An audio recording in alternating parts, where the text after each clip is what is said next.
Всем большой привет, меня зовут Аня, и в этом видео я расскажу вам новые 3 мистические истории, которым невозможно найти объяснение. Но прежде чем мы приступим, я попрошу вас поддержать мой канал подпиской, потому что для меня это очень важно. Первая история, о которой хочу вам рассказать, произошла на одной улице, где располагались старые частные дома. И наступил такой момент, когда эти дома определили под снос для того, чтобы построить на их месте новые 9-этажные дома, большой жилой комплекс. Представители компании и застройщика начали ходить по улице для того, чтобы собирать подписи согласий жильцов домов о переселении в новый 9-этажный дом, а их дома определить под снос. На протяжении нескольких дней представители ходили, собирали у всех подписи, никто не был против. Но когда они дошли до самого конца улицы, они заметили один очень странный дом. Он был намного мрачнее всех остальных, был старый, уже полуразвалившийся дом, в котором им никто не открывал двери. Они стучали в окна, ходили несколько дней, но все было безуспешно. Никто им даже не отвечал. После нескольких дней попыток достучаться до хозяев, они решили пойти по соседям и узнать, кто вообще живет в этом доме и кому он принадлежит. Соседи сказали, что никто в этом доме не проживает, и они никогда не видели никого выходящего из этого дома, но некоторые рассказали о том, что не раз видели, как по ночам в окнах зажигаются свечи, и что там ходит некая старая женщина, которая никогда из этого дома не выходила. По всем документам дом действительно никому не принадлежал, и никто там проживать не должен был. Сотрудники еще несколько дней потратили на то, что ходили домой и стучали в окна, в двери, но все так и было безуспешно. Тогда пришло распоряжение о том, чтобы сотрудники полиции вскрыли дверь и проверили, есть ли кто-нибудь в этом доме и можно ли его определить под снос со всеми остальными домами на улице. И вот была уже назначена дата для того, чтобы вскрыть дом и проверить, но за день до этого, в ночь, на улице разгорается огромный пожар. И горел именно этот дом. Пожар пылал настолько сильный, что деревянный дом было просто невозможно спасти. Когда все же его потушили и начали осматривать обломки сгоревшего дома, то на одной бетонной плите на фундаменте дома была красной краской написана очень пугающая фраза: «Я никогда не покину этот дом». Все очень сильно перепугались, потому что было действительно непонятно, кто мог написать эту фразу, и было очевидно, что она написана недавно, потому что распоряжение о сносе домов появилось только несколько недель назад, а до этого дверь никто не вскрывал. Никаких останков на месте сгоревшего дома не было найдено, и спустя время просто перестали обращать на все внимание, обо всем забыли. Все дома по улице были снесены. Построился огромный многоэтажный дом, и все жильцы были расселены. Но спустя некоторое время начали ходить какие-то слухи среди соседей. И люди рассказывали, как иногда ночью, выходя на балкон, либо просто смотря в окно, они видят, как вокруг этой 9-этажки бродит какая-то одинокая женщина. Она просто ходит по кругу в одиночестве и иногда заглядывает в окна. С того момента ходит легенда о том, что это была некая старая женщина, которая жила в одиночестве в этом старом доме и не хотела, чтобы ее тревожили и тем более переселяли с этого дома, и сама подожгла свой старый дом и сгорела в нем заживо. Но что это была за женщина, которая ни по каким документам нигде не числилась, которую никто никогда не видел, выходящей из этого дома, а только лишь какие-то силуэты в окнах, неизвестно. В слухах рассказывают еще о том, что это была какая-то...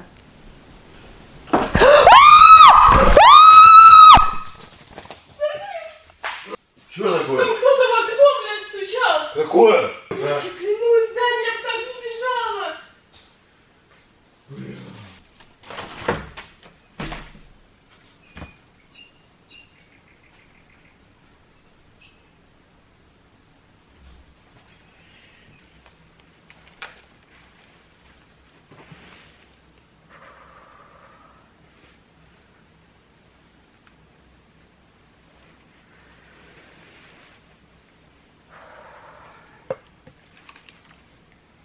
У меня руки вот так просто трясутся.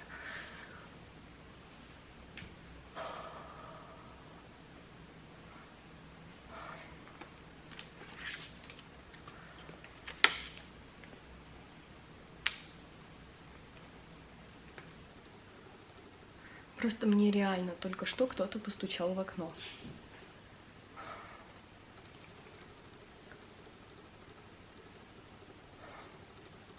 Вообще на улице идет дождь, и я надеюсь, что это просто... Что это просто вода. Сейчас я успокоюсь. Не буду больше возвращаться к первой истории, просто в 2 словах завершу, что говорят, что эта женщина сама сожгла свой дом и сгорела в нем заживо, для того, чтобы этот дом не сносили, для того, чтобы ее не выгоняли. Хватит, перейдем к следующей истории, потому что я сейчас так не слабо стрессанула, и мне надо даже немножко успокоиться.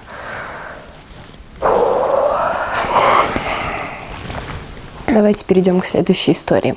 Однажды нам рассказали про одно очень загадочное и зловещее место для любителей пощекотать себе нервы. Рассказали нам про одно озеро.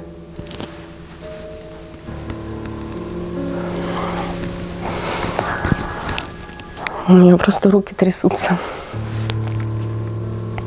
Сидеть спиной к окну очень страшно. Тем более, что это не окно, ведущее просто на улицу, это окно на террасу, где есть лестница и куда можно спокойно подняться. Рассказали нам про одно озеро, на котором когда-то утонула молодая девушка. Она утонула по собственному желанию, совершив таким образом самоубийство. Вслед за ней было очень много последовательниц, таких же девушек, которые из-за неразделенной любви, либо из-за проблем с родителями, с учебой, либо по каким-то своим проблемам в голове, также топились в этом озере. И говорят, что утопленниц в нем было очень-очень много. И ходят слухи о том, что ночью на этом озере реально можно встретить души этих девушек, и если остаться там в полной темноте, то действительно можно разглядеть, как силуэты девушек бродят по воде. И вот однажды мы с ребятами собрались с палатками поехать на это озеро и остаться там на ночь. Нам очень хотелось что-нибудь увидеть, пощекотать себе нервы и проверить, реально это или нет. Мы собрались небольшой компанией, взяли с собой палатки, еду и поехали в лес к этому озеру. Но мы очень долго там сидели, отдыхали, примерно до 3 часов ночи, и ничего не происходило. Никаких странностей мы там не заметили. Уже немного расстроившись, все легли спать.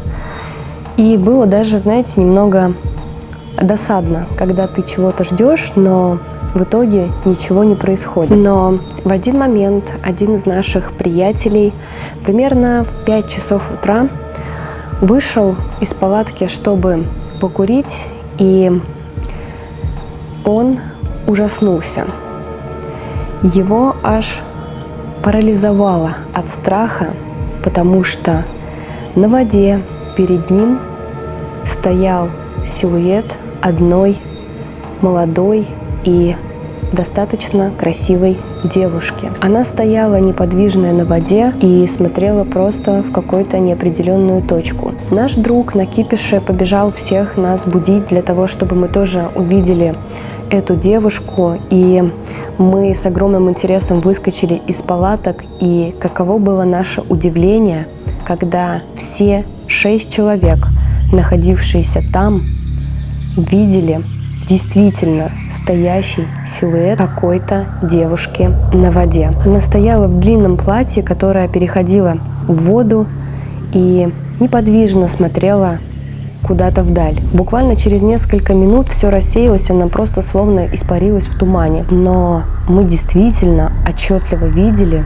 этот силуэт. Да, возможно, мы были спросонья, да, возможно, нам могло померещиться, но нас было 6 человек. А когда такая большая компания одновременно видит одно и то же, то очень сложно в это не поверить и сказать, что просто что-то показалось. Никогда больше на это озеро мы не ездили, но в один момент, спустя несколько месяцев, к нам пришли в гости наши знакомые, и зашел разговор про эту историю. И, как оказалось, у них тоже есть подобная ситуация, где они в этом же месте точно так же видели силуэт женщины, но только не на воде, а бродящая по лесу рядом с этим озером. Следующая история произошла с одной очень близко знакомой нашей семье женщине, которая рассказывала свою жуткую историю, от которой у всех по коже шли мурашки. Она рассказывала историю о самой страшной, загадочной и необъяснимой поездке в ее жизни. Однажды она ехала на поезде из одного города в другой, и дорога была очень дальняя. Вся поездка занимала около 3 дней. Она на станции в своем городе села в вагон, ехала она в плацкарте, и никто рядом с ней не ехал. Она была одна. Она целый день ехала одна и уже легла спать, но среди ночи она проснулась от того, что услышала, как кто-то подсаживается к ней напротив ее места. Она, конечно же, не стала придавать этому значения, просто сквозь сон услышала, что кто-то подсел, и спала дальше. Но через несколько часов она проснулась от того, что хотела выйти в туалет, и когда она открыла глаза, она просто оцепенела от страха. Напротив нее, на соседнем пассажирском месте, сидела какая-то старая, черная, странная женщина. Она сидела просто как вкопанная и смотрела на нее. Она не легла спать, как все остальные пассажиры среди ночи. Она просто сидела на сиденье и смотрела, как эта женщина спит. Она очень сильно испугалась от странности этой пассажирки. То, что женщина уже несколько часов ехала и просто наблюдала за тем, как она спит. И сидит как вкопанная, продолжает на нее смотреть. Ни слов приветствия, ничего она ей не произнесла. Она просто потихонечку встала со своего места и вышла в туалет. После того, как она вернулась, умылась, пришла немножко в себя и отошла ото сна, она вернулась на свое место, и эта женщина так и продолжала неподвижно сидеть. Как ни странно, но она даже не пыталась с ней заговорить. Наверное, потому что это было достаточно жутко, и она даже не хотела от нее слышать никаких слов. Она просто отвернулась и постаралась заснуть. На следующее утро, проснувшись на одной из станций, она первым же делом посмотрела на пассажирку, но никого уже рядом не было. Поначалу она этому даже обрадовалась, успокоилась, что избавилась от странной пассажирки, но в один момент, когда мимо проходил проводник и остановился предложить ей чай или кофе, она почему-то решила спросить у проводника, сошла ли эта женщина, давно ли она не едет в вагоне, на что проводник очень сильно удивился и спросил у нее: «Какая женщина? К нам ночью никто не подсаживался. Вы здесь всю дорогу едете одна». И когда она это услышала, она просто онемела от страха, не понимая, что происходит. Она очень точно видела, как напротив нее сидела странная женщина. И даже выйдя в туалет и вернувшись, она также ее видела. Она продолжала сидеть и смотреть на нее. Она переспросила у проводника, ничего ли он не путает, точно ли здесь никого не было.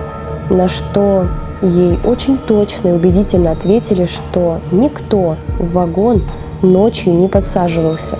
И никто утром из него не выходил. Когда она об этом услышала, она поняла, что произошло что-то необъяснимое, что-то очень странное, но что-то, что ей точно не мерещилось. Она настолько сильно испугалась, что сошла из этого поезда на первой же станции и больше не стала ехать в этом вагоне просто от страха того, что ночью все может снова повториться. И доехала до назначенного города на автобусе. Что это было?